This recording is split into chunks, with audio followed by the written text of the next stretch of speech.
let's take this usual text block. Okay, but what is this text? Vision 2050. We need to tell more about this word.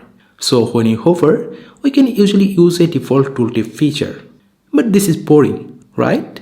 Instead, let's build a separate custom box with all the info and show it with a beautiful animation. Today we'll make this animated tooltip on our Elementor website. So without any further ado, let's quickly make that. To do this effect, first we need to create a bunch of square shapes. If you look closely at this one, you can see the effect comes through a circle shape.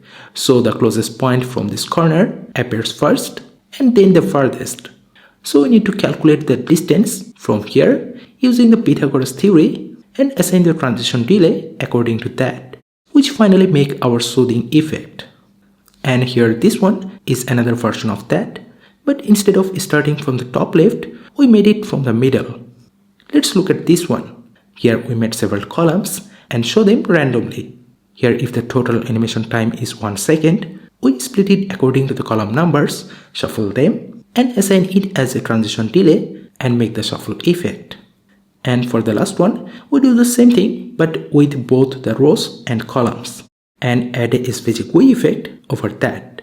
Here also all the tooltips are moving around the cursor, so we need to get the mouse X and Y values and move the tooltip according to that. Okay, we are going to make all of these things with the combination of Elementor and the custom code. But if you don't want to watch this full video, you can also get it as a ready-made template from my template shop with some extra bonus versions. And currently, a special offer is running on our website where you will get all the creative templates with a huge 75% discount. Okay, back to the video. So here in this blank page, I have already created this full height section with some basic settings. Now inside this, I want to create another container, make it the full width, 650 pixel and make the gap to 0. And inside this, we will add our text and the tooltips. So for the text, let's add an text editor widget, change the text and improve the design. Now here with our this text, I want to add a tooltip. So we need to wrap it with a span tag.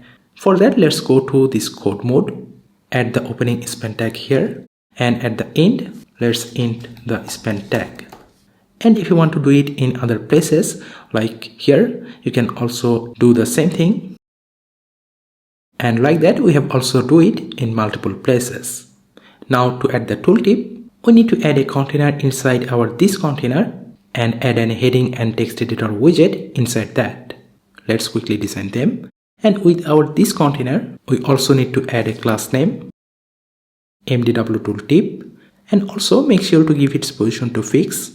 So later with the mouse movement, we can move it properly. Now at this moment, I want to check it for the other devices. So for the tablet, here it looks good. And also for mobile, we need to reduce its width. And also adjust the width of this container. Go back to the desktop. Now here this tooltip is basically for our this first span tag. So for the other span tag, we also need to create the other tooltips. So we can do that easily by duplicating this container. And for this one, quickly change the background color and the inside content. And we have created all of this with these different background colors. Finally, go to our this container and let's add a class name, MDW main tooltip. And to add the custom code, let's search for an HTML widget and drag it to right here and paste the code snippet. Here I will give all the code snippet to my website and also give the website link to my description. So from here, you just need to copy and paste that. And from this part here, you can also change some other options like this span text color and other things. Okay, right now you can see this hover effect is perfectly working. But here you can see all of these are the same. So if you want the other versions, you need to add the version names along with the class like that. And you can also control the additional options like the column number, duration for each of these tooltips. And lastly, here you can also go to this container and additionally add a class name, MDW stripe background, to create this stripe pattern. And from this custom code, from here, you can adjust those colors. So that's it for today.